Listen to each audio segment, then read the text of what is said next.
Welcome to this journey into one of the most disturbing chapters in early 20th century American history. Before we begin, I want to ask you something. Tell us in the comments, where are you watching this from, and what time is it right now? Are you alone? There's something about these stories that feels different when experienced in solitude, in the quiet hours when the boundary between the living and the dead seems thinnest. Tonight, we travel to Kansas. The year is 1910. The place is Ashford Hollow, a farming community of barely 300 souls nestled in the windswept plains, where winter arrives early and stays late. This is a story that remained hidden for over 50 years, locked away in a tin box that no one was meant to open. A story of two people whose names were nearly erased from history, whose secrets were so disturbing that even their own families chose to forget them. This is the story of Margaret Holloway and Dr. Edmund Crane, the dead-loving couple. In the spring of 1963, during the demolition of the old Ashford County Courthouse, construction workers discovered something unusual behind a false wall in the basement archives. A rusted metal box, unmarked, sealed with wax that had long since cracked. Inside were 47 letters, written in elegant Victorian script, exchanged between a schoolteacher and a town physician over the course of 18 months. Letters that should have been destroyed. Letters that revealed a pact so macabre, so fundamentally transgressive, that local authorities of the time had apparently hidden them away rather than make them public. The letters documented something that polite society of 1910 could not name. An obsession, a shared madness, a love that did not bloom in parlors or church socials, but in the cold silence of the town morgue and the darker silence of the cemetery at night. What makes this case particularly chilling is not just what the letters revealed, but what they left unsaid. The gaps in the death correspondence, the missing bodies, the questions that remain unanswered to this day. Margaret Holloway was 28 years old in January of 1910, recently widowed after her husband Thomas died of pneumonia.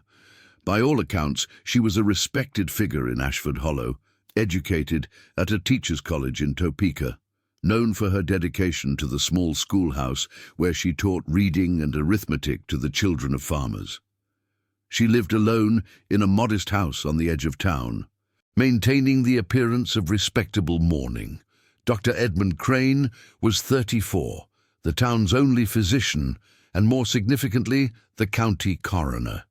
He had studied medicine in Chicago before returning to Kansas, never married, and lived in rooms above his practice on Main Street. His work required him to examine the dead, to determine causes of death, to prepare bodies for burial. In a small town where death from disease, accident, and the harsh conditions of frontier life was common, Dr. Crane was a necessary but somewhat isolated figure. People needed him, but they did not invite him to dinner. The two met at Thomas Holloway's funeral in January 1910. What began as a professional courtesy, the doctor expressing condolences to the widow, would evolve into something that neither of them could have predicted. Or perhaps they could. Perhaps they recognized something in each other that cold January day, standing beside a fresh grave in frozen ground. The first letter was dated February 3rd, 1910. It appeared innocent enough, but what those letters contained would shock even the most hardened investigators and would ultimately lead to one of the most bizarre disappearances in Kansas history. Before we continue, I want to invite you to join our community. Subscribe and ring the notification bell, because the stories we explore here are not for the faint of heart. We dig deep into the archives of the forgotten and the forbidden, and we need viewers who are ready to confront the darkest corners of human nature. Now let us begin to understand how two seemingly ordinary people in a small Kansas town could descend into such extraordinary darkness. To understand what happened in Ashford Hollow, We must first understand the world Margaret Holloway and Edmund Crane inhabited. Rural Kansas in 1910 was a place of rigid social codes, religious conservatism, and profound isolation. The community of Ashford Hollow had been established in 1867, in the years following the Civil War, by families seeking cheap land and a fresh start. By 1910, it consisted of approximately 300 residents, most of whom worked the surrounding farmland, growing wheat and corn. The town itself was small. A main street with a general store, a church, a schoolhouse, the doctor's office, a blacksmith, and little else. The nearest substantial town was Salina, 37 miles away over rough roads that became impassable in winter. Life in such communities was governed by unspoken but absolute rules. Church attendance was mandatory, not legally but socially. Widows were expected to mourn for at least 2 years before considering remarriage. Unmarried men past 30 were viewed with suspicion. Personal privacy was nearly impossible. Everyone knew everyone's business, or thought they did. Death was a constant presence in these communities. Infant mortality was high. Farming accidents were common. Diseases like pneumonia, typhoid, and tuberculosis took people with regularity. Unlike today, death happened at home. The dying remained with their families until the end. Bodies were washed and dressed by family members. Wakes were held in parlors. Children grew up familiar with death in a way that modern Americans cannot imagine. This familiarity, however, did not mean comfort. Victorian-era Americans had complex, often contradictory attitudes toward death. They romanticized it in literature and art, created elaborate mourning rituals, took photographs of the deceased, preserved locks of hair, and built ornate monuments. Yet they also feared it deeply, harbored superstitions about ghosts and the unquiet dead, and maintained strict taboos about how the dead should be treated. Margaret Holloway's husband, Thomas, had been a farmer, 10 years her senior, married to her for 5 years when he died at age 38. Their marriage, according to what little documentation survives, was not apparently happy or unhappy, simply typical for the time. Thomas worked the land, Margaret taught school, they attended church. They had no children, which was itself a source of quiet shame in a community that valued fertility. Thomas's death from pneumonia in January 1910 was neither unusual nor particularly tragic by the standards of the time. He became ill after working in freezing rain, developed a fever, and died within a week. Dr. Edmund Crane attended him in his final days, though there was little that medicine of the period could do. Pneumonia was a killer, especially in winter, especially for those whose bodies were already weakened by hard labor and poor nutrition. The funeral was held on a bitter cold Saturday. The ground was frozen, requiring the gravediggers to use pickaxes to break through the earth. 14 people attended the service at the small Lutheran church. Margaret wore black, as was expected, and showed what witnesses later described as appropriate but not excessive grief.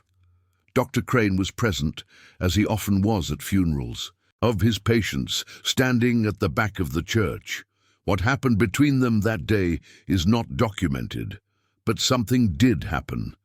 Some connection was made, some recognition passed between the young widow and the solitary doctor. The first letter, written by Margaret and dated February 3rd, approximately 3 weeks after the funeral, was found among the collection discovered in 1963. It begins formally. The letter continues in this vein for several paragraphs, discussing the difficulties of managing a household alone, the challenge of returning to teach while still in mourning, the kindness of church ladies bringing food. Nothing unusual, nothing that would raise suspicion. But toward the end of the letter, the tone shifts. Margaret writes about her experience of washing her husband's body for burial, a traditional duty of wives. She describes the coldness of his skin, the strange waxy appearance, the way his features seemed both familiar and alien. And then she writes something peculiar. She admits that she felt no revulsion, no horror, no fear. Instead, she felt a strange sense of peace, of rightness, as if, for the first time in years, she was in the presence of something honest. Dr. Crane's response, dated February 10th, is cautious but revealing. He thanks her for her candor. He admits that he, too, has found an unexpected peace in his work with the dead. The living, he writes, are complicated, dishonest, exhausting. The dead are simple. They make no demands. They keep no secrets. In their presence, he feels a clarity that he finds nowhere else. This exchange might seem merely morbid, the musings of two people dealing with grief and isolation in their own ways. But it was the beginning of something much darker. By March, the letters had become more frequent, sometimes 2 or 3 per week. They were delivered discreetly, never through the post, but left in agreed-upon locations.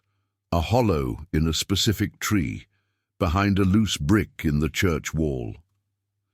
The need for secrecy itself suggests that both Margaret and Edmund knew their correspondence was inappropriate, even before it had become truly transgressive. In these March letters, they began to discuss their shared fascination more explicitly. Margaret described visiting her husband's grave at night, sitting beside the headstone, feeling closer to him in death than she ever had in life. Edmund described his work in the basement morgue of his practice, the ritual of examination, the strange intimacy of touching bodies that could no longer object or judge. They were confessing to each other, testing boundaries, seeking validation for feelings they knew were aberrant, and they were falling in love, not with each other precisely, but with what they represented to each other: permission, understanding, a mirror for desires they had never been able to name. The community of Ashford Hollow noticed nothing. A widow and a doctor exchanging occasional words at church was unremarkable. No one suspected that beneath the surface of this quiet Kansas town, something terrible was taking root. The letters from April 1910 mark a clear escalation.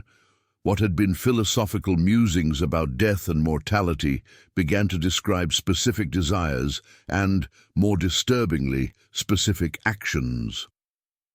In a letter dated April 7th, Margaret describes an incident that allegedly occurred 3 nights earlier. She had walked to the cemetery after dark, something she admits she had done many times before. But on this night, she did not stop at her husband's grave. She wandered deeper into the cemetery, to older sections where graves dated back to the founding of the town. She describes lying down on the ground beside a grave marked only with a simple wooden cross, pressing her body against the cold earth, imagining the body beneath her, separated only by 6 feet of soil and a wooden coffin. She writes that she felt more alive in that moment than she had in years. Dr. Crane's response, dated April 11th, is the first to explicitly cross into criminal territory. He describes allowing himself, for the first time, to touch the body of a young woman who had died of scarlet fever, not clinically as part of an examination, but intimately, tenderly. He describes her hair, her skin, the way death had made her beautiful in a way life never could. He signs the letter, "Your fellow traveler in darkness." These letters, remember, were written in 1910 in a deeply religious, conservative community, where any sexual impropriety was scandalous, where divorce was almost unthinkable, where even discussions of physical intimacy between married couples was considered vulgar. What Margaret and Edmund were confessing to each other was not merely taboo. It was unthinkable, a perversion so profound that their society had no framework for understanding it beyond demonization. By May, they had met in person several times, always in secret, always at night. The locations varied, sometimes in the cemetery, sometimes in the basement of Dr. Crane's practice after his assistant had gone home. They were careful. Small towns are theatres where everyone is both actor and audience, and any deviation from expected behaviour is noticed. But careful was not careful enough. On May 19, 1910, the Ashford Hollow Gazette published a brief notice that Mr. Elias Whitmore, age 67, a farmer, had died of heart failure. His body had been examined by Dr. Crane, and burial was scheduled for May 21st at the town cemetery. This was standard procedure, unremarkable. What was remarkable was what was not published. According to records discovered much later, 2 members of the cemetery's volunteer maintenance committee reported something unusual to the church deacon on May 23rd, 2 days after Whitmore's burial. They had arrived at the cemetery early that morning to repair a section of fence and noticed that the soil on Whitmore's grave appeared disturbed. Not as if an animal had dug there, but as if the grave had been opened and then hastily refilled. The deacon, a man named Samuel Brewster, dismissed this concern. The gravediggers had likely done sloppy work, he said. The spring rains had been heavy. The ground settled oddly sometimes. There was no reason to create scandal by investigating further, but one of the men, whose name appears in church records as Jacob Mills, persisted. He insisted that he had seen footprints near the grave, 2 sets, leading to and from the grave in the dark, hours before dawn. Small footprints, he said, a woman's boots, and larger ones, a man's. Deacon Brewster told Mills to keep such ugly speculation to himself. This incident was never reported to any official authority. In a small town in 1910, discretion was valued above all else. To raise such an accusation publicly would invite scandal, rumor, and damage to the town's reputation. Better to ignore it, better to assume an innocent explanation. But Jacob Mills did not forget, and he began to watch. Through June and July, the letters between Margaret and Edmund became increasingly explicit about their activities. They describe meeting at the cemetery multiple times per week. They describe a shared ritual that they had developed, though the details are oblique enough that later investigators have debated exactly what occurred. They speak of communion with the silent ones, of the sacrament of stillness, of knowing the truth that the living can never understand. Margaret writes in a letter dated June 28th about a young girl aged 9 who had died of diphtheria. She had been one of Margaret's students. The funeral had been heartbreaking, the parents inconsolable. But Margaret describes visiting the grave that night and feeling not sadness, but envy. Envy that the child had escaped the prison of life so young, so pure, unsullied by the disappointments of existence. This letter reveals something crucial. For both Margaret and Edmund, their obsession was not merely sexual. Though that component was present, it was philosophical, almost spiritual. They had convinced themselves that they understood something fundamental about existence that others did not. That death was not an ending, but a transformation into a state of perfection. That the dead were not lost, but liberated. They were creating a shared delusion, reinforcing each other's pathology, descending together into a place from which neither could return alone. Dr. Crane writes in July about his growing frustration with the limitations of his position. As a doctor and coroner, he had access to the dead, but only briefly, only in official capacity, always under the potential scrutiny of his assistant or of family members who might visit his morgue. He expresses a desire for something more permanent, more private. On July 15, 1910, something changed. A letter from Edmund to Margaret marked urgent contains only a few lines. "I have found a place, a sanctuary for our devotions. Come to my office tonight at 11. I will take you there. What we have dreamed of is now possible." Margaret's response, dated the same day, is even briefer. "I will come." What happened next is where documented fact begins to fade into speculation and horror. On the morning of July 17th, a farmer named William Torrance reported to the town sheriff that his daughter, Hannah, age 19, was missing. She had gone to bed the previous night and was simply not there in the morning. Her bed appeared slept in. Nothing was taken from the house. There was no sign of struggle. She had simply vanished. Sheriff Coleman Harding organized a search. The entire town turned out. They searched farms, fields, the woods along the river, abandoned buildings. They found nothing. 3 days later, another person was reported missing. Thomas Keene, age 42, a widower who lived alone. His neighbors noticed his cattle had not been fed. His door was unlocked. He was gone. By the end of July, 4 people had disappeared from Ashford Hollow. All adults or near adults. All had vanished without apparent struggle, without witnesses, without explanation. The town was in a state of barely controlled panic. And through it all, Dr. Edmund Crane and schoolteacher Margaret Holloway continued their outward lives as if nothing was wrong. She taught her students, he tended his patients, they attended church, they nodded politely to neighbors on the street.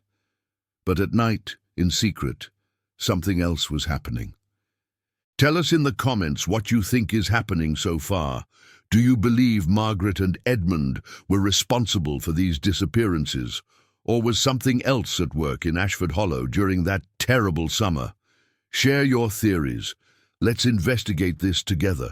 The answer to what Margaret and Edmund had found, their sanctuary, would not be discovered until decades later, but letters from August and September 1910 provide disturbing clues. On the eastern edge of Ashford Hollow Cemetery stood an old stone structure, a private mausoleum built in 1873 by a wealthy landowner named Josiah Blackwood. Blackwood had made his fortune in railroad speculation and had commissioned the crypt to house his family's remains. By 1910, the Blackwood line had died out, the last descendant having moved to California in 1898. The mausoleum sat abandoned, its iron door rusted shut, surrounded by overgrown vegetation. Most townspeople had forgotten it existed.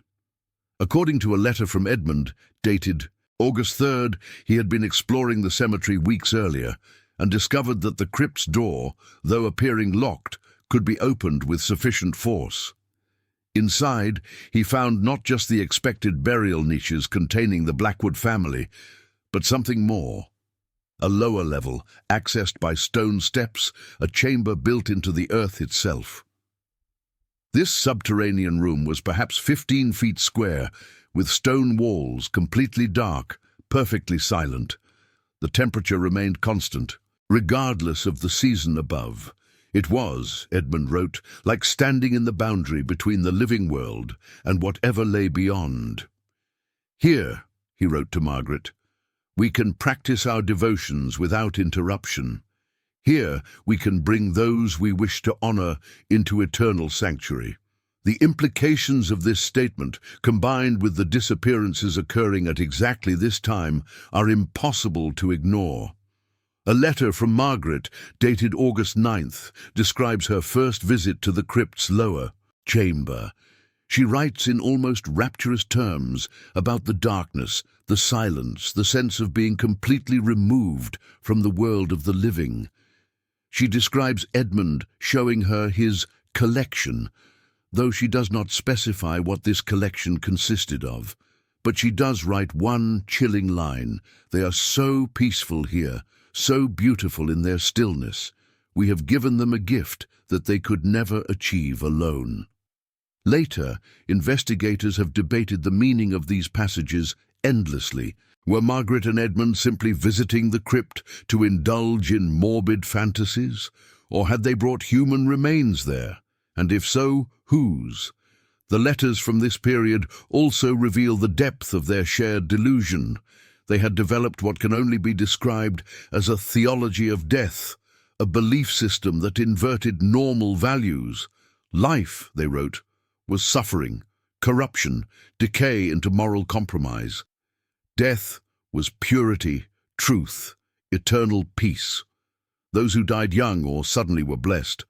Those who lingered in old age, were cursed to watch themselves deteriorate, and they, Margaret and Edmund, saw themselves as servants of this truth, guides, liberators.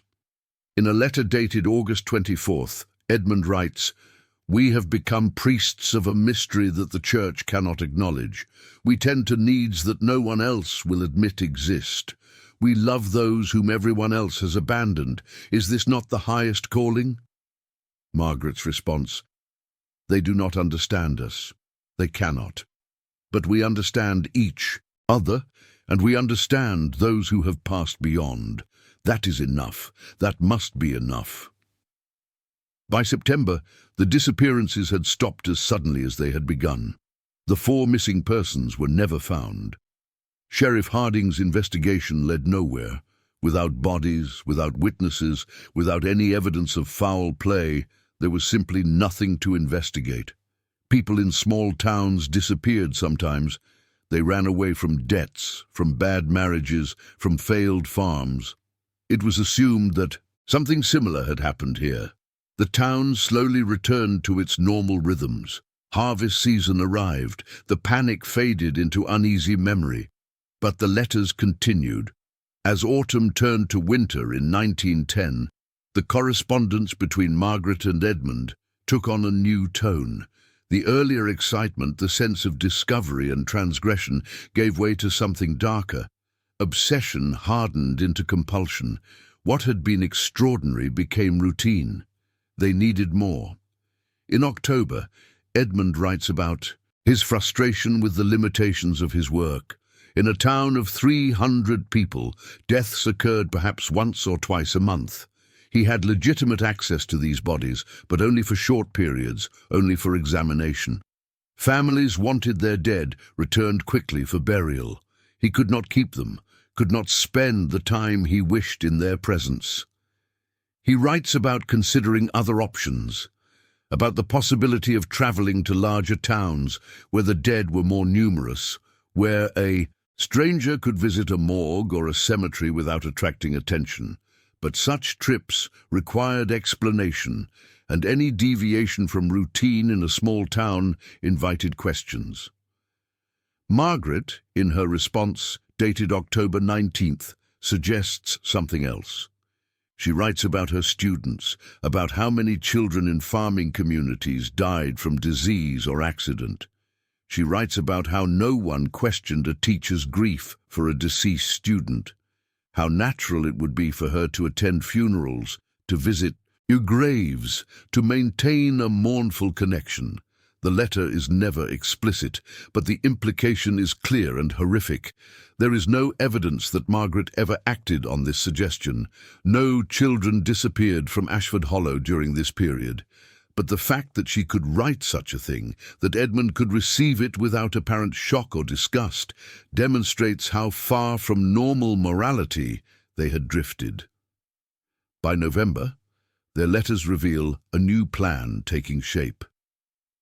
They had decided that their relationship could not continue indefinitely in secret. Eventually, someone would notice, someone would suspect. The careful balance they had maintained would collapse. They discussed leaving Ashford Hollow together. Edmund had savings. Margaret could sell her house.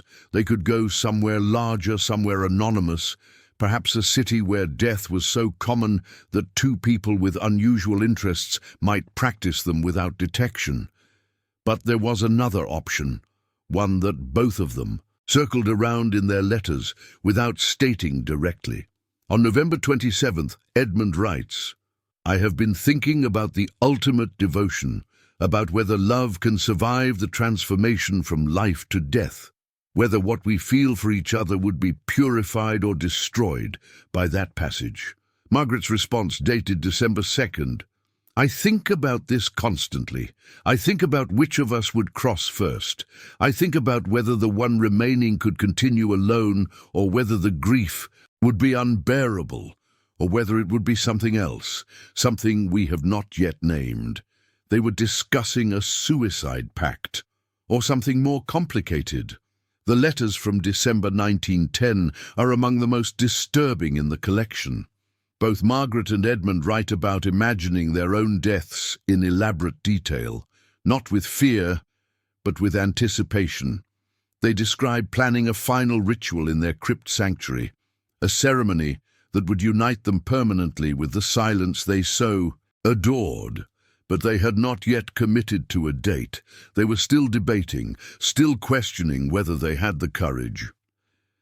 On December 18th, something happened that forced their hand. Jacob Mills, the cemetery maintenance man who had noticed the disturbed grave back in May, had continued to watch. He had seen Dr. Crane entering the cemetery late at night on multiple occasions. He had seen a woman's figure too, though he could not identify her in the darkness. He had told others about his suspicions, quietly, carefully, planting seeds of doubt. On the evening of December 18th, Mills followed Edmund Crane into the cemetery. He watched from a distance as the doctor entered the forgotten Blackwood mausoleum. Mills waited, then approached the crypt himself. He heard voices from within. 2 voices, a man and a woman. Mills reported what he had seen to Sheriff Harding the next morning. The sheriff, perhaps skeptical, but unable to completely dismiss the report, agreed to investigate. On December 20th, he went to the cemetery with Mills and 2 deputies. They forced open the crypt. They descended into the lower chamber. What they found there is not fully documented in any surviving official record. The sheriff's report, if one was ever filed, has been lost. But newspaper accounts from weeks later, after the story could no longer be contained, mention disturbing evidence of macabre activity and remains that had been interfered with in unspeakable ways. Later, historians have speculated that the crypt contained bodies or body parts that had been removed from graves, arranged in some kind of tableau or shrine. The 4 missing persons were never definitively connected to the crypt, but the suspicion has never fully disappeared. What is known for certain is this: when the sheriff emerged from the crypt and returned to town, he immediately issued warrants for the arrest of Dr. Edmund Crane and Mrs. Margaret Holloway on charges of grave desecration. He went to Edmund's office, empty. He went to Margaret's house, empty. Both had vanished. The disappearance of Dr. Crane and Margaret Holloway triggered the largest manhunt in that region of Kansas's history. Sheriff Harding contacted authorities in surrounding counties. Telegraph messages were sent to police departments in Topeka, Kansas City, and as far as St. Louis. Descriptions were circulated. A $50 reward was offered for information leading to their capture. The story inevitably leaked to newspapers. The Salina Journal published an article on December 28, 1910, under the headline, "Grave Desecration Scandal Rocks Small Town." The article was circumspect in its details, mentioning only that a doctor and a schoolteacher were wanted for interference with Christian burial, and that they had fled justice. But in a small town, everyone knew the whispered details. The rumors spread like prairie fire. Dr. Crane had been conducting experiments on the dead. Margaret Holloway had been visiting graves at night, engaging in witchcraft. They had murdered the missing persons. They had drunk blood. They had made pacts with the devil. Most of these rumors were baseless, but they reveal the community's need to explain the inexplicable, to frame the transgression in terms they could understand. Witchcraft and devil worship were familiar evils. What Margaret and Edmund had actually done, developed a romantic and sexual obsession with death itself, was too alien for rural Kansas in 1910 to process. The hunt continued through January and February of 1911. There were reported sightings. A couple matching their description was seen boarding a train in Topeka. A woman resembling Margaret was spotted in a boarding house in Kansas City. A man claiming to be a doctor had rented rooms in a small town in Missouri. None of these leads produced results. By March, the active search had been scaled back. Sheriff Harding sent periodic inquiries to other jurisdictions, but he had no resources. For a sustained investigation, the case went cold. Meanwhile, Ashford Hollow tried to return to normal. The Blackwood crypt was sealed permanently, its entrance filled with concrete. A new doctor was hired from a neighbouring county. A new teacher took Margaret's position at the schoolhouse. People stopped speaking about what had happened, at least publicly. But privately, the town was changed. Parents forbade their children from entering the cemetery. Women would not walk alone at night. Every stranger who passed through town was viewed with suspicion. The collective trauma had created a scar that would take generations to heal. The letters between Margaret and Edmund, along with whatever other evidence had been found in the crypt, were collected by Sheriff Harding. He consulted with the county prosecutor and the local church leadership. The decision was made not to make the letters public. The content was too disturbing, too likely to create scandal that would damage the town's reputation for decades. Instead, the letters were sealed in a metal box and locked in the courthouse basement. The official explanation was that the case remained open, that the evidence might someday be needed for prosecution. But the real reason was simpler. No one wanted to confront what those letters contained. No one wanted to admit that two respected members of their community had been capable of such aberration. The box was filed away, forgotten, hidden behind false walls and bureaucratic inertia. Sheriff Harding died in 1928. Most of those who had direct knowledge of the case were dead by 1940. The story became a vague local legend, the details lost, remembered only as that business with the teacher and the doctor back before the First War. And Margaret Holloway and Dr. Edmund Crane were never seen again. Or were they? In 1915, 5 years after their disappearance, a small notice appeared in the St. Louis Post-Dispatch. A man and a woman, both dead, had been found in a rented room in a tenement district. They had apparently died of arsenic poisoning, self-administered. The bodies had been lying undiscovered for approximately a week before the smell alerted neighbors. The man carried no identification. The woman had a single item in her possession, a locket containing a photograph of two people standing in a cemetery. The police, finding no evidence of foul play and no one to claim the bodies, had them buried in a pauper's cemetery. The case file was perfunctory, just two more anonymous deaths in a city where such things happened regularly. Could these have been Edmund and Margaret? No one from Ashford Hollow ever traveled to St. Louis to view the bodies. The connection was never investigated. The notice went unnoticed in Kansas, but decades later, researchers combing through old newspaper archives would find this notice and wonder. The timing was right. The circumstance fit.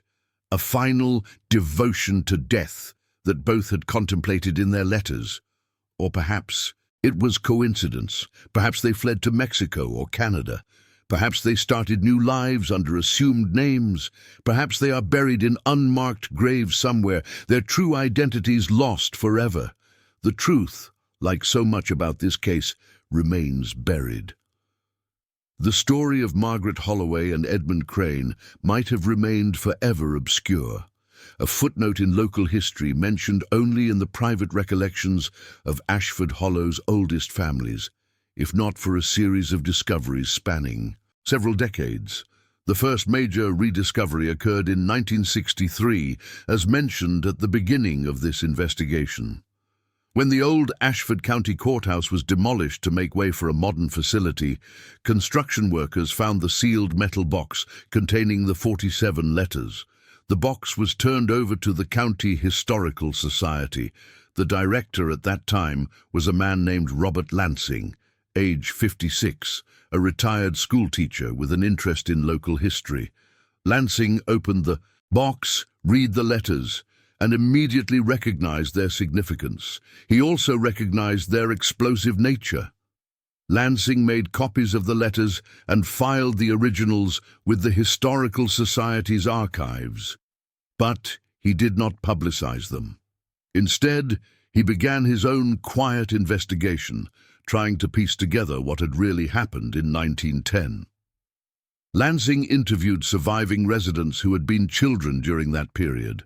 Most remembered little, just vague stories about people disappearing, and a scandal involving a teacher and a doctor. One woman, age 74 in 1963, remembered Margaret Holloway vividly. She had been one of Margaret's students in 1909. "She was kind," the woman recalled in an interview preserved in Lansing's notes. "She never raised her voice. She had sad eyes, even before her husband died. I remember thinking she always seemed like she was somewhere else in her mind, like she was looking at something the rest of us couldn't see."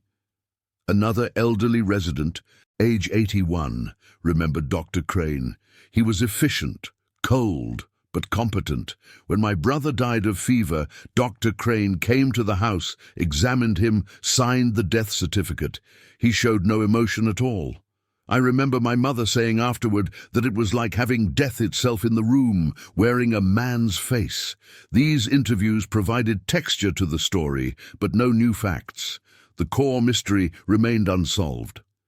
Then, in 1977, something more substantial emerged. A graduate student at the University of Kansas, researching Kansas medical history for her thesis, discovered a cache of documents in the archives of a defunct medical supply company in Topeka. Among these documents were order forms and correspondence from various doctors across the state, dating from 1895 to 1915. One set of correspondence was from Dr. Edmund Crane, dated between 1907 and 1910. Most of the letters were mundane, ordering surgical instruments, medicines, formaldehyde for body preservation, standard supplies for a rural medical practice. But 3 letters stood out. In December 1909, Dr. Crane ordered an unusually large quantity of formaldehyde and embalming tools, far more than would be typical for a town of Ashford Hollow's size. In March 1910, he ordered specialized anatomical instruments, including scalpels and bone saws typically used in autopsy or surgical dissection. In September 1910, just weeks before his disappearance, he ordered photographic supplies, a camera, plates, developing. In chemicals, the graduate student Sharon Myers recognized the name from the 1963 letter discovery and contacted Robert Lansing, who by then was in his 70s but still active in local historical circles. Together, they published a paper in 1978 in the Kansas Historical Quarterly titled "The Ashford Hollow Affair: Death Obsession in Early 20th Century Rural Kansas." The paper presented the letters, the order forms, and the testimonies of surviving witnesses. It was the first public acknowledgement of the full scope of what had occurred. The paper was careful in its language, avoiding sensationalism, but the implications were clear. The article attracted the attention of a forensic anthropologist named Dr. Linda Chen, who became fascinated by the case. In 1981, Dr. Chen obtained permission to excavate the area around the Blackwood crypt, which by that time had been abandoned as the cemetery expanded in other directions. The excavation revealed something unexpected. The crypt's lower chamber, which had been sealed with concrete in 1911, still contained material beneath the surface. Using ground-penetrating radar, Dr. Chen's team detected several anomalies in the earth beneath the crypt floor. Excavation proceeded slowly, carefully. What they found were fragmentary human remains, badly deteriorated, mixed with soil and debris. The remains appeared to belong to at least 3 individuals, though positive identification was impossible given the condition of the bones and the lack of DNA technology at that time. More significantly, they found objects. A woman's boot, leather, of a style common in the early 1900s. A rusted pocket watch stopped at 317, date unknown. Fragments of fabric, and most disturbingly, photographic plates, glass, damaged but partially intact. The plates were sent to a specialist in historical photography restoration. What was recovered were partial images: a woman's face, eyes closed, peaceful; a man's hand, positioned on a book; an interior space, dark, lit by candle. The images were fragmented, impossible to fully reconstruct, but they suggested staged photographs, carefully composed. Dr. Chen's findings were published in 1983. They confirmed what the letters had suggested: that Edmund and Margaret had brought human remains to the crypt, that they had spent significant time there, that they had documented their activities photographically. But the question of whether they had murdered anyone remained unanswered. The bones found could have been removed from existing graves, a horrific but not homicidal act. The 4 missing persons from 1910 were never positively identified in the remains. In 1989, a local journalist named Thomas Brennan published a book titled The Death Lovers of Kansas, a True Story of Obsession and Madness. The book compiled all existing documentation, added speculation and dramatic narrative, and became a minor bestseller in true crime circles. Brennan's investigation turned up one final piece of evidence. He discovered through genealogical research that Margaret Holloway had a younger sister, Abigail, who had moved to Oregon in 1905.